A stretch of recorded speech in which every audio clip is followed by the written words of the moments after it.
morning, students. In last lecture, we have discussed about the biotic pollinating agents. Biotic pollinating agents आपण मागच्या लेक्चरला संपवले होते. म्हणजे तिथपर्यंत आपला पॉलिनेशन हा मुद्दा संपला होता. आता आपल्याला ऍक्च्युअल फर्टिलायझेशन कडे जायचं आहे. पण फर्टिलायझेशन होण्याच्या अगोदर आपल्याला माहिती आहे की पॉलिनेशन ही महत्त्वाची क्रिया होते की ज्याच्यामध्ये पोलन ग्रेन हे अँथर मधून स्टिग्मावरती जाऊन पडतात. आता एकदा स्टिग्मावरती पोलन ग्रेन पडल्यानंतर काय होतं तर आपल्याला माहिती आहे त्या ठिकाणी पोलन ग्रेन जर्मिनेट होतात. परंतु तो पोलन ग्रेन जर्मिनेट होत असताना एक प्रोसेस घडते की ज्यालाच आपण पोलन पिस्टिल इंटरॅक्शन असं म्हणतो. C what is mean by pollen pistil interaction. Pollen pistil interaction काय आहे? एक गोष्ट आपण लक्षात ठेवायची, पॉलिनेशनची प्रोसेस जी आहे ना, ही पॉलिनेशनची प्रोसेस योग्य प्रकारचा पोलन ग्रेन योग्य प्रकारच्या स्टिग्मावरतीच पडेल याची गॅरंटी देऊ शकत नाही. Means it never guarantees that the right type of pollen grain fall on right type of the stigma. म्हणजे मी असं म्हणेल, suppose there is an mango tree आणि मग मँगोच्या फुलातले पोलन ग्रेन मँगोच्याच फुलाच्या स्टिग्मावरती पडतील याची काही गॅरंटी नाही. समजा एखादं झाड आहे, जॅस्मिन आहे, की त्याच्यावरती एखादा इन्सेक्ट त्याच्या फुलावरती बसला आणि त्याला पोलन ग्रेन चिटकले तर तो इन्सेक्ट नंतर जॅस्मिनच्याच फ्लावर वरती लँड होईल याची काहीच गॅरंटी नाही. त्याच्या शेजारी दुसऱ्या एखाद्या प्लांटचं फ्लावर असेल तर त्याच्यावरती लँड होईल आणि जॅस्मिनचे पोलन ग्रेन त्याच्यावर त्या दुसऱ्या फुलाच्या स्टिग्मावरती पडतील. मग ते जर्मिनेट होणार का, पोलन ट्यूब तयार होणार का, फर्टिलायझेशन होणार का, असे अनेक प्रश्न आहेत. आणि मग चुकीच्या प्रकारच्या पोलन ग्रेनच्या मदतीने पॉलिनेशन झाल्यानंतर किंवा योग्य प्रकारच्या पोलन ग्रेनच्या मदतीने पॉलिनेशन झाल्यानंतर नेमकं जर्मिनेशन कधी होतं आणि कधी होत नाही तो मुद्दा आपल्याला इथं समजून घ्यायचा. That is pollen pistil interaction. त्यामुळे आपण आता लक्षात ठेवायच्या की जेवढी शक्यता योग्य प्रकारचा पोलन ग्रेन योग्य प्रकारच्या स्टिग्मावरती पडण्याची आहे तेवढीच शक्यता तो चुकीचा पोलन ग्रेन स्टिग्मावरती पडण्याची सुद्धा आहे. म्हणजे ते समजून घेण्यासाठी सपोज मी या ठिकाणी अशा पद्धतीनं एक कार्पेल काढतो. त्या कार्पेलचा suppose this is the broad stigma, then this is the style. ही स्टाईल आहे, थोडीशी छोटी काढतो मी खाली आणि सपोज या ठिकाणी खाली आता ओव्हरी आहे असं आपण म्हणू. आपल्याला आता माहितीये दिस ओव्हरी प्रोड्यूस ओव्हिल्स, ह्याच्यामध्ये ओव्हिल्स आहेत आणि या स्टिग्मावरती समजा या ठिकाणी पोलन ग्रेन लँड झाला, पोलन ग्रेन पडला. इथं आपल्याला माहितीये दिस पोलन ग्रेन कंटेन एक्झाईन, इंटाईन इथं पडलेला आहे.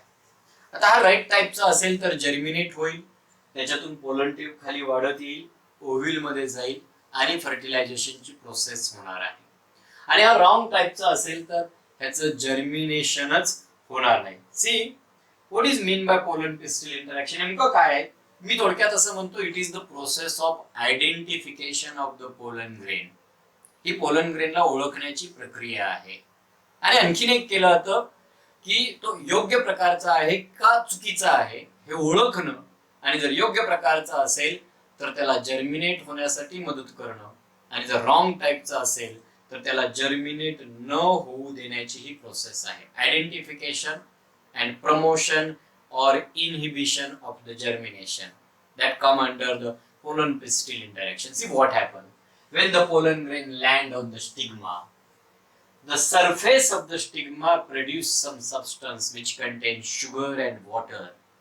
Sugar आणि पाणी त्याच्यामध्ये असतं. The pollen grain start to absorb that sugar and water because of which it swell. हा फुगतो. मेल गॅमेटोफाइटच्या डेव्हलपमेंट मध्ये तुम्ही शिकला होता. जेव्हा हा पोलन ग्रेन फुगतो त्यावेळेला त्याच्या इंटाईन पासून एक ट्यूब तयार होते आणि त्या tube is called the pollen tube. पण ही ट्यूब तयार होण्याच्या अगोदर नेमकं काय होतं? When the pollen grain falls on the stigma there is an chemical reaction, a biochemical process that take place between the chemical secreted by the surface of pollen grain and the surface of stigma, and these biochemical reactions are species specific, and that's why if a pollen grain from the plant of another species falls on the stigma, then there is inhibition of germination. चुकीचा किंवा वेगळ्या स्पीसीजचा pollen grain पडला तर त्या ठिकाणी germination inhibit तेवढ्या एकाच कारणानं होतं. बरोबर आहे. म्हणजे आपण समजून घ्यायचं की there is a chemical reaction between the chemical secreted by stigma and chemical secreted by pollen grain. काही प्रोटीनस सबस्टन्सेस असतात आणि ते या बायोकेमिकल रिएक्शन्स कंट्रोल करतात आणि ते डिसाइड करतात किंवा आयडेंटिफाय करतात, रिकॉग्नाइज करतात whether the pollen grain is right or wrong type. आणि त्यामुळे मी असं म्हणतो पोलन ग्रेन किंवा pollen pistil interaction it include some steps. त्यापैकी एक स्टेप आहे त्याला आपण म्हणूया recognition of pollen grain. Recognition, that is identification of pollen grain, whether it is right or wrong type. हा योग्य आहे किंवा अयोग्य आहे हे ओळखणं. And then the recognition process is followed, he optional आहे, either by promotion or by inhibition of germination. आता मी असं का लिहिलं पहा, either by promotion or inhibition of germination. During recognition, if it is found that the pollen grain is right type, ओळखताना जर लक्षात आलं की pollen grain हा right टाइपचा आहे, then there is a promotion of germination. And if during recognition it is found that the pollen grain is wrong type, हा चुकीचा आहे, हा नको तो आहे, इनकॉम्पॅटेबल आहे, अयोग्य आहे, then the recognition process is followed by inhibition. आणि त्यामुळं आंब्याच्या फुलामधले पोलन ग्रेन कडुलिंबाच्या फुलातल्या स्टिग्मावरती जाऊन पडले तर त्या ठिकाणी ते जर्मिनेट होणार नाही, कारण तिथं ते रॉंग टाइपचे असतील. ह्याच्या उलट कडुलिंबाच्या आंब्याच्या स्टिग्मावरती होणार नाही, कारण इथं ते रॉंग टाइपचे असतील. आणि मग राईट टाइप कुठं असतील रे? आंब्याच्याच फुलातले आंब्याच्याच स्टिग्मावरती पडले देन राईट, किंवा कडुनिंबाचे त्याच्याच फुलातल्या स्टिग्मावरती किंवा इतर कडुनिंबाच्या पडले देन ऑल्सो राईट. म्हणून या ठिकाणी recognition of pollen grain is the first step and then either promotion or inhibition. आणि या केमिकल याच्यासाठीच्या ज्या केमिकल रिएक्शन्स आहेत, these reactions occurs here between the chemicals of stigma and chemicals of the pollen grain.